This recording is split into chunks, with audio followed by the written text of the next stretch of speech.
से बैठा रहो। आज इन्हें देखवा दे कतरो चोड़ो गवैया से और क्या मक्खन पलकारा देता है। सांच को आंच नहीं है, मैं सच कह रहा हूं इस बात को। संसार में कोई सच्चाई का गवाही नहीं मिला। सुनिए, एक मिनट रुक जाओ महाराज, एक मिनट रुक जाओ महाराज। सुनो भाई, ये प्रोग्राम नो ता बहुत साल होगी, सबने बेरोज है, गुरु महाराज ने भी बेरोज है, माशा ने भी बेरोज है, गांव ने भी बेरोज है। पैसा देता कोई बात को नहीं, माशा ने प्रोग्राम होगा पूरा कथा का। इस बात को दोनों मासी सुन ले, कथा पूरी होगी आज, कोई नहीं उठेगा। इस बात को ध्यान में रखना मासी जी दोनों, चाहे बातें दो आदमी से सुननी पड़ा कथा।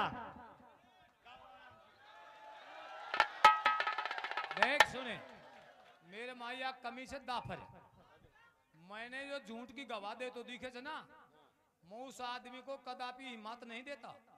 और ठहरो ठहरो, डट डट, कथा पूरी कैसी कराबो चाहो चो वाह बता। पहली तो डट तो सिर्फ आगे मने यार पंडित जी सलोचनाली या तो अरे सुन तो सिर्फ पंडित जी, या सलोचना ने कहीं की या तो नारायण तक की ठाली नहीं।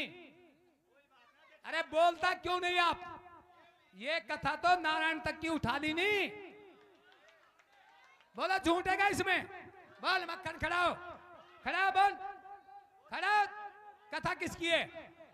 खड़ा हो, नारायण तक की एक नहीं है। फिर ऐसा झूठा सिंगड़ाबा से नहीं मान रहा है ठेकला किसी को भी। ऐसा नहीं मानूंगा मैं, और मानने वाला भी नहीं हूं। मैंने सुनो, या तो मैं मेरे अपने को पराता नहीं हूं, और जब अपने को परा जाता हूं तो फिर मैं अब जानते हो कौन हूं।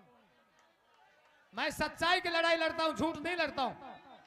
जैसा मैंने पढ़ा है, जैसा मैंने देखा है, वो आपके बीच में पेश कर रहा हूं। और पलकारा देने से, पलकारा सच्चाई का नहीं लगता है, पलकारा झूठ का लगता है। जमाना ऐसा ही है, ये जमाना ऐसा ही है। सुनिए, एक बार तो मंगल मूलचंद जी तू नाराज नहीं हुए तो तूने कह दूं, नाराज नहीं हुए तो सुनो सिर्फ मेरी बात सुनो। मैं तूने इलाका को विद्वान आदमी समझे छो, तू तो ये बता कि एक कथा मैं ये कह करके गया, जनता के कान नहीं थे क्या? क्या तुम्हारे कानों में डांट थी क्या? कि ये क्या कह गया? मैं ये कह करके गया कि देखा सती सलोचना ने सतकर बाटे कुण कुण जाए से, और कैसे होती है सती सलोचना, कैसे होती है? आया तो एक ऊंडा सुगा के ना ठेर सती कर दिया, किसको खत्म आंडा सुगा के ना ऊंडे गादे पास लंका सारी पूरो रामवाई गादी रामानी बच क्या गया गैल को। सुनिए, पंडित जी बड़े गौर से सुनेंगे और गुरु जी बहुत गौर से सुनेंगे। मैं सती सलोचना गा रहा हूं, ठीक है? और नारायण तक की गाए तो नारायण तक की भी गा ले, तेरी छूट है। चाल चाल रोजना मत रोवा।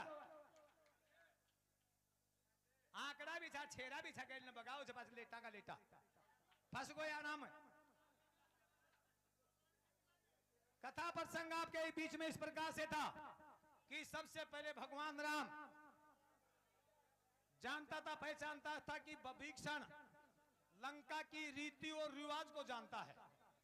इन सेनामा से कोई नहीं जानता है।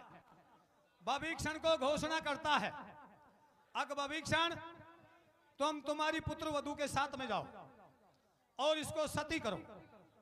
जब सती का नाम लेता है और उसी समय कौन विभीषण साफ मना कर देता है कि प्रभु मैं रावण की लंका में सौगंध धरायोड़ो छे और जीवते जी मेरी आंखा के सामने आ जाएगा तो रावण मुझे कहा था कि मेरी आंखों के सामने आ जाएगा तो मैं तेरे को बख्शिश नहीं करूंगा।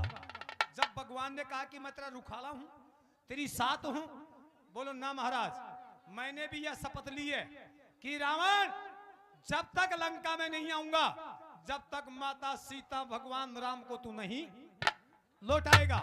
महाराज मेरा प्रण किया हुआ है, मैं लंका में नहीं जा सकता। उसी समय हनुमान सामने जाता है, हनुमान को हाथ जोड़ करके प्रणाम करता है, कहता है कि प्रभु दया बताइए मुझे क्या करना है। बोलो अब तेरे को हनुमान गढ़ लंका का प्रथम गेट के ऊपर जाना है और वहां से सती सुलोचना का धड़ पति का धड़ लेकर के आना है।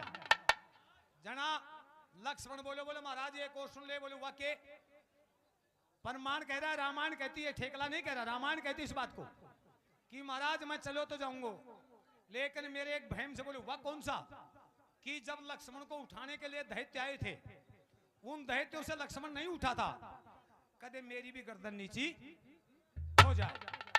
जब कहता है कि हे हनुमान सम्मान को तो तू जानता ही है, मेघनाथ इंद्रजीत मेरे भाई का बरोबर का बलवान था, अगर विभीषण मैंने वेद ना दे और मुंह को यज्ञ भंग ना करूं तो वह देवता की बंदी बना करके गढ़ लंका में भी पेश कर सकता था।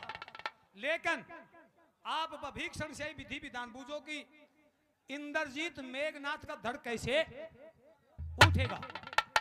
हनुमान भी विधि लेकर के साइड में हो जाता है। जब नल और नील आते हैं और अंगद की दोनों आंखों में पानी, रामायण देखना, रामायण उठा करके अंगद की दोनों आंखों में पानी आयोजन। बोले भाई तू क्यों, तेरे के कारण। बोले महाराज मैं लंका में बहुत दिन रही हूं और लंका में रहकर मैं बहुत दिन तक गुजारो करियो छो, और ऊंडा से वापस है जब मैंने सती सुलोचना के सम्मान दर्जो मनोदरी भी कौन दी, आज उसके लिए मैं भी एक प्रार्थना करता हूं। बोलो वो क्या है। बोलो मेरी प्रार्थना यह है अगर मैंने भी आशीर्वाद दे और मेरा बूता गए मैंने भी काम बता। जब कहता है कि जाओ अंगद तुम्हारा काम यह है कि ये सुंदर बाग बगीचा है, इसमें से नारियल तोड़ करके ले आओ। अंगद नारियल लाता है, नारियल जिसको नारियल कहते हैं, जो नारियल लेकर के आता अंगद, नल और नील को ऑर्डर देता है कि तुम जाओ और वन में जितना भी चंदन सूखा मिले उसको बीन बीन करके ले आओ। चंदन की लकड़ी लेकर के नल और नील आते हैं और रीछ बांदर भालू लंका का कांकड़ के ऊपर जाकर के और एक सती का धर्म के लिए दर्थी पूजन करते हैं।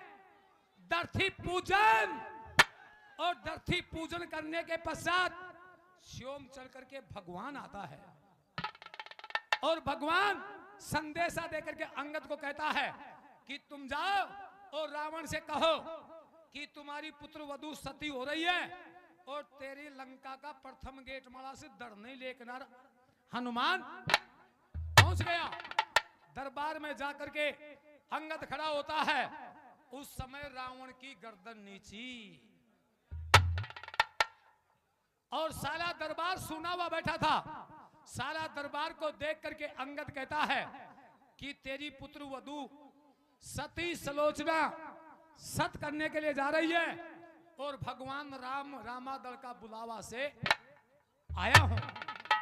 जब रावण बात करा में डर ली और पतु पुत्र वधु ने सती करवा की हाँ मालिक डर ली। सबके सब लंका में जितने भी नर और नारी थे, जितने भी दैत्य थे, सबके सब बाजा लेकर के आते हैं और सती सुलोचना का और रामादल का सम्मान करते हैं।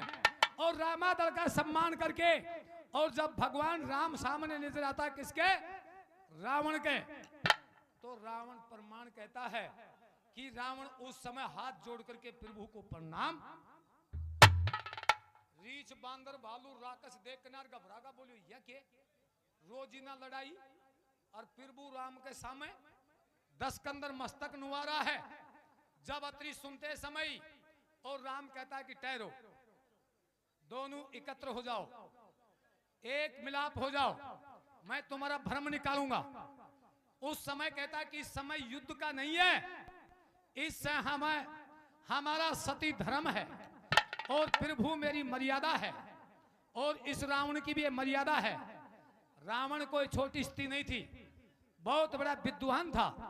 रावण पिछले जन्म में ब्राह्मण था जिसका नाम प्रताप भानु था और उसने राजाओं से लूट की थी, उसने राजाओं से लूट की थी, कर मंगाया था।